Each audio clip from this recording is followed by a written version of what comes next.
Allez, monsieur Proust, je donne la parole tout de suite à Coralie Mollaret, notre journaliste politique qui va vous poser quelques questions. La première, elle est de retour en 2023. La question politiquement coquine. Et Coralie, on a beaucoup de monde qui nous suit. On y va. C'est une question facile. Personne ne veut partir en vacances avec lui. De qui est-ce que je parle ? Je pense le directeur de cabinet, mais il n'en prend pas beaucoup. Oui, donc j'ai cru comprendre. C'est pas le sujet important. Puis vous savez, on part en vacances avec les gens qu'on aime. Alors, on ne va pas en faire des caisses dessus, mais juste, votre directeur de cabinet, donc Bernard Baumelou, les élus nîmois, vous avez été assidus aux émissions, que ce soit Olivier Bonnet ou Richard Flandin, ne l'apprécient pas vraiment. Et je vous propose d'ailleurs d'écouter un extrait, puisque Richard Flandin était lundi sur notre plateau. C'est trop risqué de vous confier les clés de l'agglo aujourd'hui. Disons que pour certains, leur jour serait compté. Ouais. Ah bon ? Comme qui, par exemple ? Le directeur de cabinet. Monsieur Baumelou, c'est pas votre tasse de thé ? Ça l'était pendant très longtemps. Il y en a beaucoup qui viennent sur notre plateau et qui nous disent tout le bien. J'apprécie énormément ces relations que j'ai eues à Beaucaire ou au du Roi et tout, quand il était avec Jean-Paul Fournier au Sénat. Mais je trouve qu'il s'est dégradé, en vieillissant, s'est dégradé, pas comme le Bordeaux. Qu'est-ce qui cloche avec Bernard Baumelou ? Pour avoir des attaques frontales, parce que c'est quand même pas anodin, là, c'est les élus de votre propre majorité qui attaquent votre directeur de cabinet. Je crois que je me suis exprimé dans l'introduction. Je veux dire, à la limite... C'est normal ? Non, mais non. En tout cas, ce qui n'est pas normal, c'est de venir sur un plateau de télévision, malgré la grande qualité du plateau, délivrer comme ça en pâture un jugement. À la limite, moi, je peux concevoir que dans un bureau, on dise écoute, je t'apprécie pas, je suis pas d'accord avec soit ton comportement ou tes décisions. Mais encore une fois, un directeur de cabinet, qu'est-ce que c'est ? C'est la boîte sans maître. Donc à ce moment-là, les gens qui sont en désaccord sur le fond, qu'ils aient le courage de venir me voir, me dire Franck, on ne partage pas ton opinion, ta façon de faire, ta politique ou autre. Vous les de avez là à appelés, dire ces comme élus ça sur un plateau télé. Alors d'abord. Est-ce que vous les avez appelés, ces élus ? Pas du tout. Non, mais attendez, je ne vais pas me rabaisser. On n'est pas là pour des querelles de bac à sable, mais on est en pleine actualité sur les retraites. Bernard Baumelou a mon âge, il a 60 ans, donc il a encore quelques belles années devant lui avant d'être en retraite. Je demande à ces gens qu'ils se renseignent sur le projet de loi. Pour terminer sur ce sujet, Bernard Baumelou, c'est vrai que il vous conseille quand même pour faire des coupes. Il a ce côté comptable. Attendez, quand on est comptable, c'est vrai qu'on peut être froid, on peut être désensibilisant, on a du recul, mais quand on est politique, il faut quand même être consciencieux et faire des compromis. Est-ce que vous n'êtes pas trop influencé par la partie comptable, justement, un peu froide de Bernard Baumelou ? Mais non, mais le directeur de cabinet peut conseiller, mais c'est le politique qui décide. Comptable, oui, excusez-moi du peu, mais vu la situation dont on a hérité... Vous avez fait quand même pas mal de coupes. Mais ce qui était tout à fait normal. Je veux dire, en 24 mois, un des premiers objectifs de l'agglomération, vous l'avez vu au travers d'Europe, vous y avez assisté, c'était de remettre l'agglomération sur les rails, sur ses compétences, pour essayer de dégager des marges de manœuvre. C'est pas un hasard si on peut, par exemple, dégager en 2023 144 millions d'euros d'équipement. Si on n'avait pas fait ces réductions, notamment sur les dépenses de fonctionnement, je rappelle, et vous l'avez vu, on va être à périmètre constant et à euro constant au niveau où on était en 2014, présidence Fournier.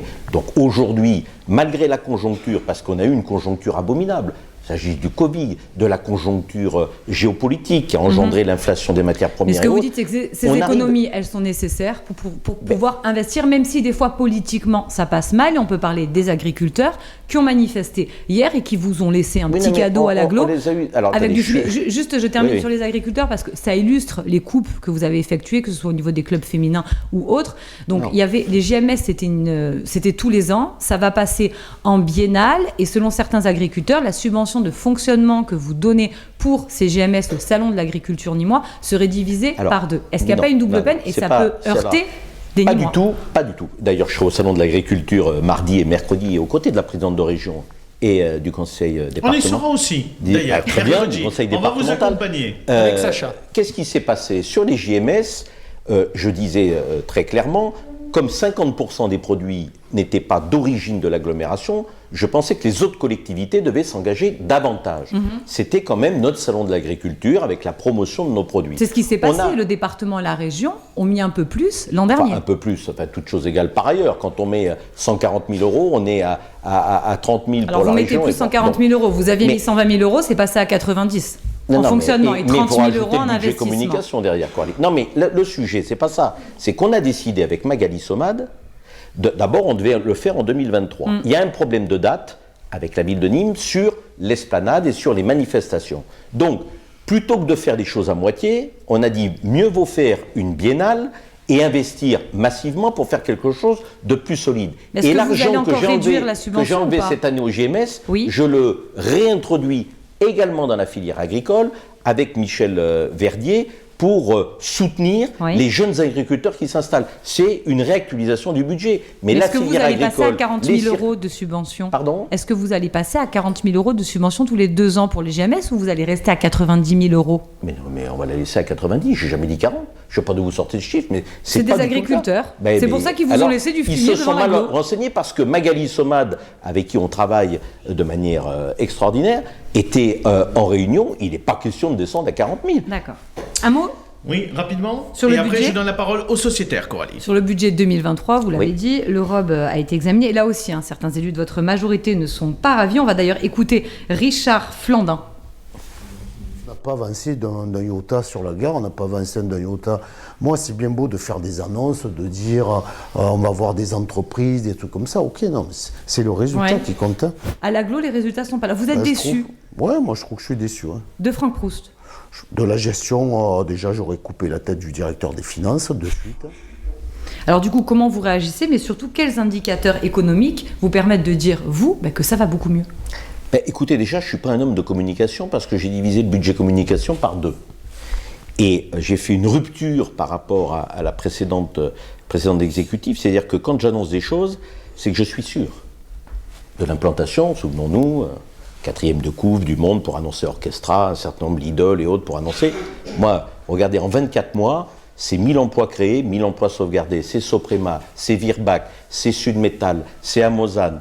En 24 mois, c'est le plan de protection contre les inondations qui n'a jamais vu un niveau à cette hauteur-là. C'est 130 millions d'euros. En 24 mois, c'est le hub européen de la sécurité civile. En 24 mois, c'est la rénovation de l'ensemble du réseau d'eau. En 24 mois, c'est la fin de la T2, la création de la T3 et de la T4. Enfin, je veux dire, le bilan, si vous voulez, je vous l'énonce.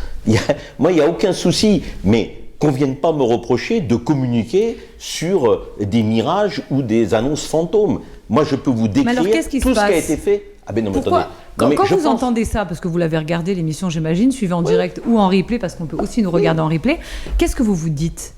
Richard Flandin, il fait la campagne aujourd'hui de Julien Plantier pour les municipales? Non, mais attendez, mais je suis pas là. Attendez, je vais pas me mettre au niveau de Richard Flandin ou de l'analyse d'un élu isolé lambda. Je pense que l'ensemble des élus qui composent, en tout cas la majorité de l'agglomération, mes 39 maires, mes vice-présidents, sont quand même conscients que aujourd'hui, l'agglomération est sur de bonnes routes et que globalement, sur 24 mois, il y a un bilan incontesté et incontestable. Après, libre à chacun d'avoir une perception et un jugement différent, ce que moi j'accepte tout à fait. Mais qu'on arrête d'être dans la désinvolture, on n'est pas là pour venir dire des petites phrases et faire le buzz. Enfin, c'est pas, en tout cas, l'ADN d'un homme politique responsable. C'est tout. Charlie Cresp, votre question à notre invité. Alors, puisque le thème principal, c'est sur l'aéroport, je crois que c'est un sujet d'enjeu, la mobilité. Ma question, elle est de dire comment, c'est pas est-ce qu'il faut oui ou non, c'est plutôt comment est-ce qu'on peut envisager que cet outil bénéficie à l'ensemble du territoire, et je pense notamment au sud du Gard, dont on sait qu'il y a aussi des atouts touristiques et que si demain on développe un tourisme international, qu'on puisse voir la Camargue gardoise et l'écosystème à protéger, c'est un enjeu majeur. En vivant son territoire. Exactement. Franck Proust, la réponse à notre sociétaire. Je crois, tout à l'heure on en parlera certainement dans le débat. Vous savez, cet aéroport, il y a un triptyque.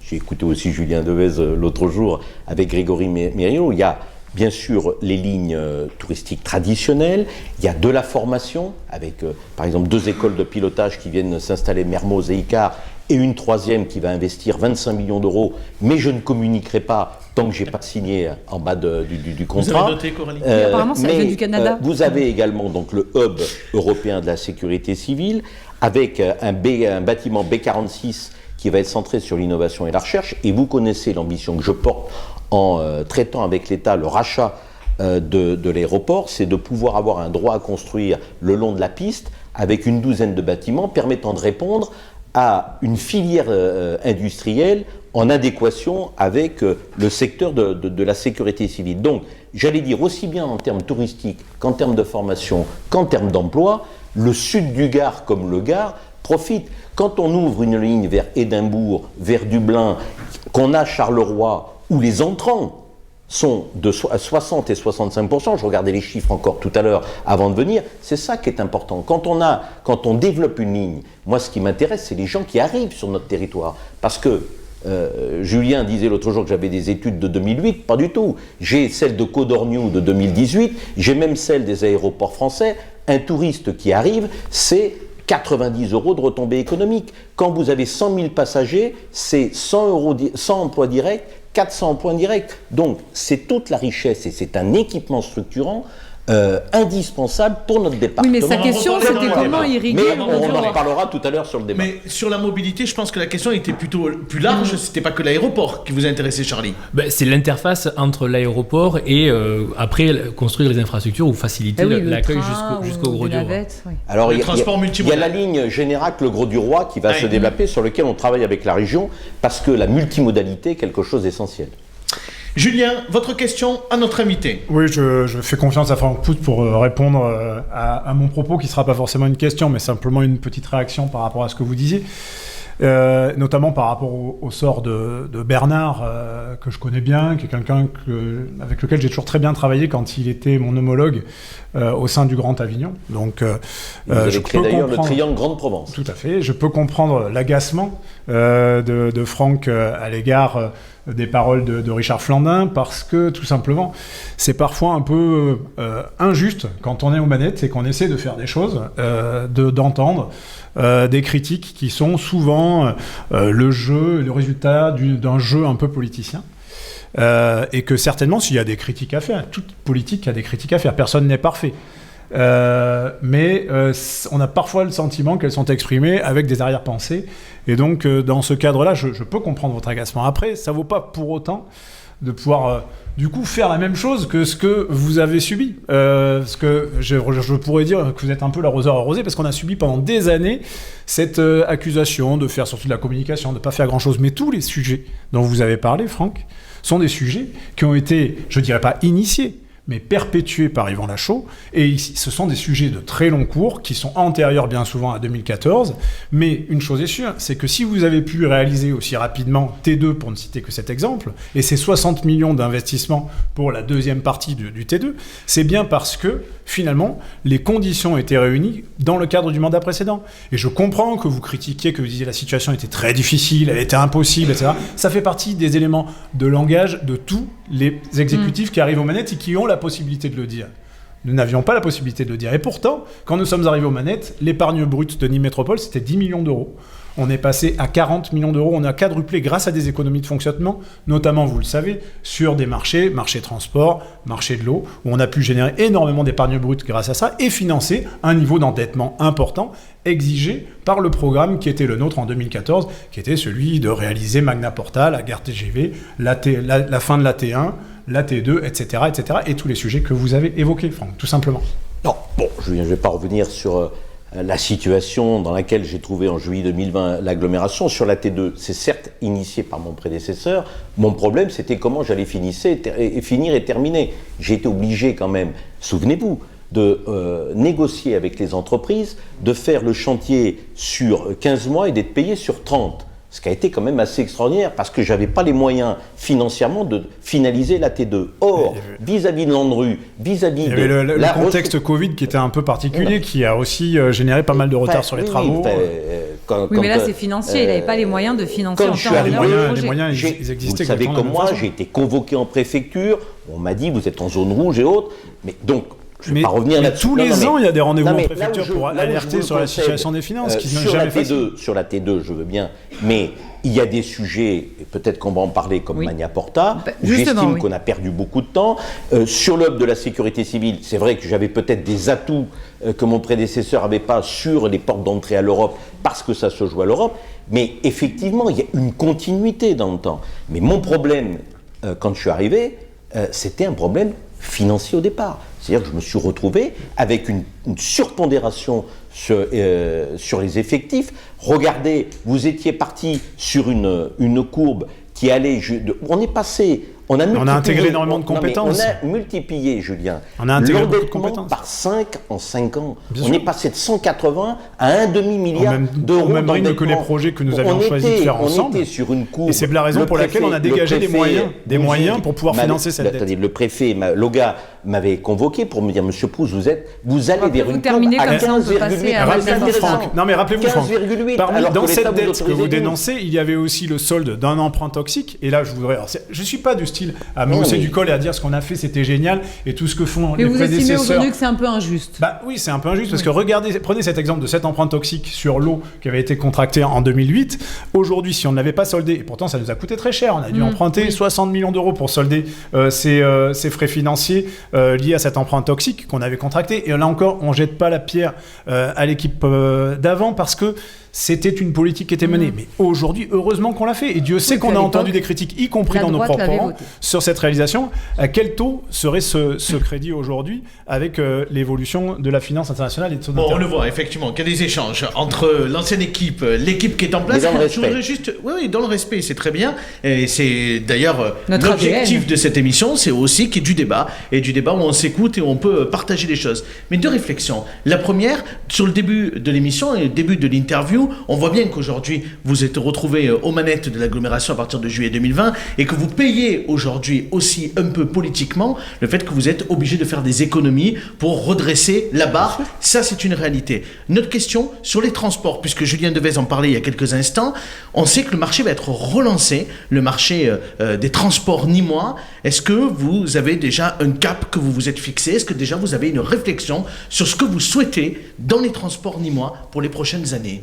Sans bien évidemment dévoiler le marché, ça ne nous intéresse pas ce soir. J'ai demandé de changer de logiciel et de profiter, comme mon prédécesseur avait fait aussi, de profiter du renouvellement de marché pour essayer de le moderniser, de l'adapter à la période. Ce qui était vrai en 2019 l'est pas forcément en 2023 ou 2024. Donc aujourd'hui, le transport est un des piliers fondamentale de la politique de l'agglomération. Il ne peut pas y avoir une agglomération cohérente sans transport. C'est de la cohésion. Et on ne peut pas dire que, quand je suis arrivé, que j'ai fait ma campagne pour devenir président de cette agglomération, que les maires étaient vraiment satisfaits. Aujourd'hui, effectivement, le réseau commence à être structuré avec la T1, T2, T3, T4. Il faut travailler davantage sur l'Esgardeningue. Il y a aussi la multimodalité avec les pistes cyclables, les PEM, les plateformes multimodales au nord de Saint-Géniès, au sud de Générac, avec lesquels il faut travailler. Il y a le renouvellement de la flotte de bus, la maintenance. Vous savez combien je regarde, parce que l'agglo est propriétaire de ces bus, mais c'est le délégataire qui assure la maintenance.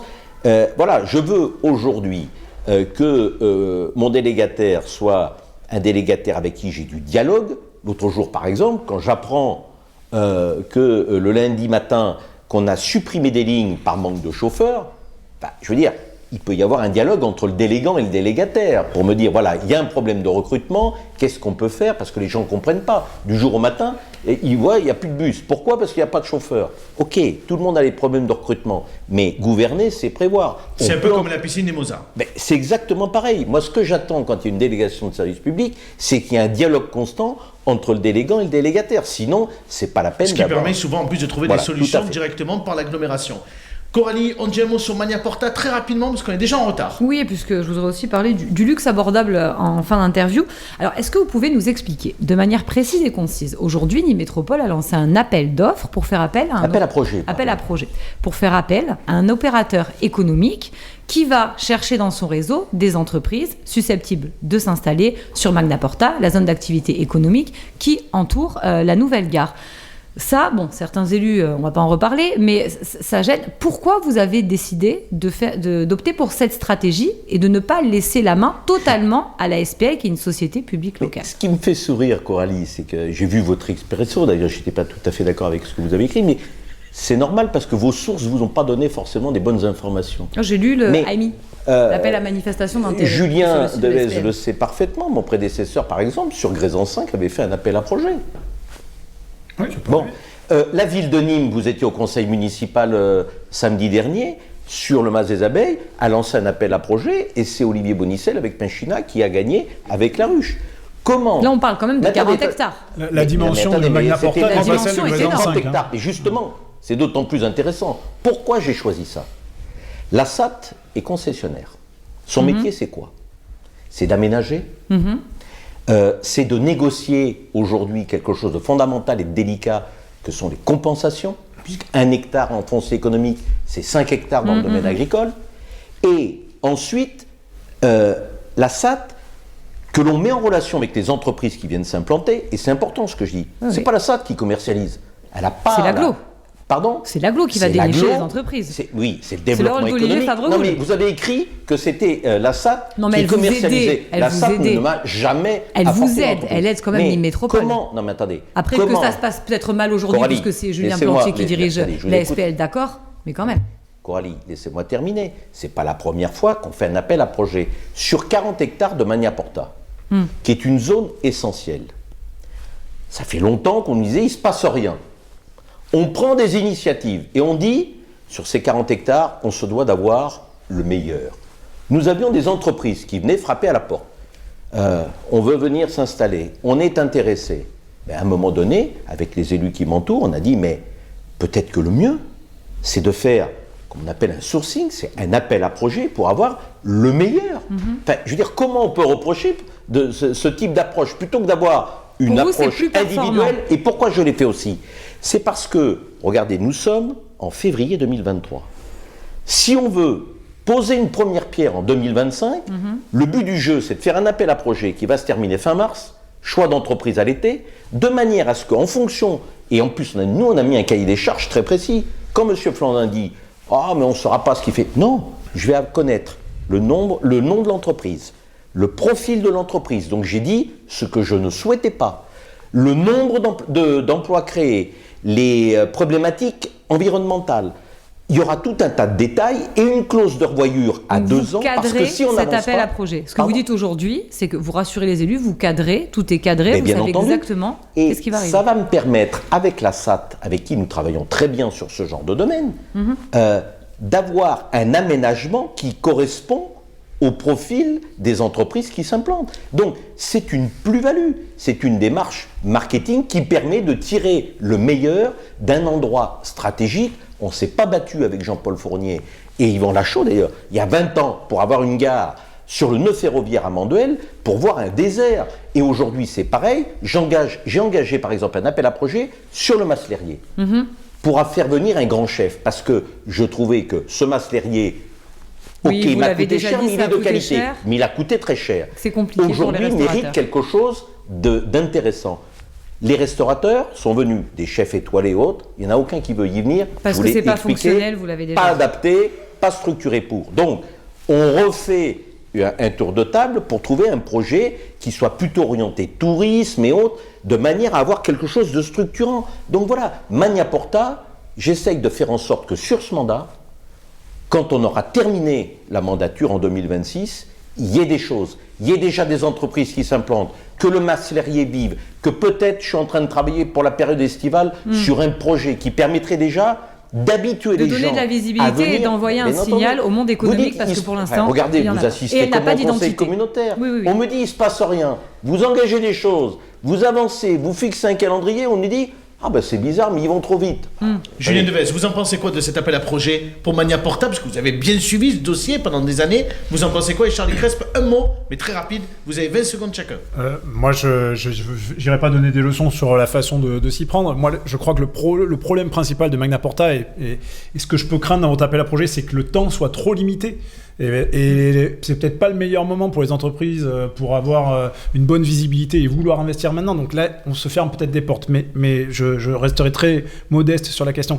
Mais moi, la question que j'ai envie de vous poser sur Proust, c'est est-ce que vous savez si on avance, si l'Europe avance sur la liaison entre Perpignan et Montpellier, qui est véritablement le nœud du problème pour Magna Porta. Tant qu'on n'aura pas cette liaison qui amènera l'Espagne à simplement une heure et demie de Montpellier et de Nîmes, et surtout Paris et toutes les capitales européennes sur des trains de nuit depuis l'Espagne, on aura un problème de rentabilité pour la SNCF de faire rouler des trains là-bas. On le voit bien, la SNCF, elle préfère envoyer les trains à Nîmes. Une réponse concise, s'il vous plaît, M. Prouston-Labour. J'ai vu les dernières déclarations de Carole Delga, qui a rencontré la Première ministre et qui lui a dit que c'était prioritaire. Mais au-delà de la liaison Perpignan-Montpellier, ce qui est fondamental, ce que j'ai dit à Clément Beaune, c'est le rattachement de la troisième voie à quai. Parce que si vous avez toujours cette gare dans les champs, où Clément Beaune, avec la Première ministre, est resté près d'une demi-heure et a commandé des voitures en préfecture, sans aucune liaison, parce que... C'est bien que vous disiez à quai maintenant, parce qu'à un moment donné, vous parliez de troisième voie, comme s'il n'existait pas de liaison entre la gare centre, elle a toujours existé. Moi, j'ai pas annoncé dans la page, mon cher Julien, que c'était fait, bon. Non, aujourd'hui, la troisième voie à quai est essentielle. Tant que la troisième voie à quai ne sera pas là, l'objectif d'un TER, c'est pas d'attendre un TGV. Allez, Charlie, qu'est-ce que vous vouliez dire? C'est essentiel pour l'avenir de Magna Porta d'avoir cette troisième voie. En deux mots, puisqu'on est pressé, juste rappeler à nos téléspectateurs effectivement que non mais en bon gardois, malheureusement, je travaille dans l'Hérault et je veux faire un penchant, et c'est bien que Julien l'évoque, avec la gare de Montpellier Sud-de-France. Aujourd'hui, Sud-de-France, au tout début, était une gare en plein milieu de nulle part. Je travaille pas très loin, je vois énormément de grues qui travaillent. Donc, au-delà de la méthode, ce qui est certain, c'est que c'est un projet d'avenir et d'une hauteur de vue d'imaginer la structuration de développement économique autour d'une grande gare. Voilà. Merci Charlie. Une seconde, Coralie, s'il vous plaît, sur ce projet au Square de la Couronne. Voilà, plus léger, le Square va bientôt accueillir un établissement de luxe abordable, le Palacio. Ça sera demain l'objet de notre expresso à 9h sur le site Objectif Gare. Ne le manquez pas. L'autopromo. Voilà. Qu'est-ce que ça signifie? Qu'est-ce qui a motivé votre choix? Ah, voilà, on a réveillé Corentin. Non, mais vous connaissez, c'est un débat, et d'ailleurs c'est une divergence de fond que nous avions avec mon prédécesseur. Oui, mais aujourd'hui, du coup. Aujourd'hui, ce que nous voulions, c'est essayer de réanimer le Square de la Couronne avec un établissement qui vienne compléter ce qu'il y avait sur le W. Donc, il y aura un établissement qui va faire une brasserie plutôt moyenne et haut de gamme, style piano-bar l'après-midi, et des tapas du monde, et tapas qui mettront aussi en évidence l'ensemble de nos produits, puisqu'on a cette chance dans ce département, pour reprendre la filière agricole, d'avoir le plus grand nombre d'AOP sur notre département. Voilà, il y aura un des espace cigares, plutôt lounge, haut de gamme le soir, et une brasserie le midi. Merci beaucoup Franck Proust d'avoir répondu à toutes nos questions.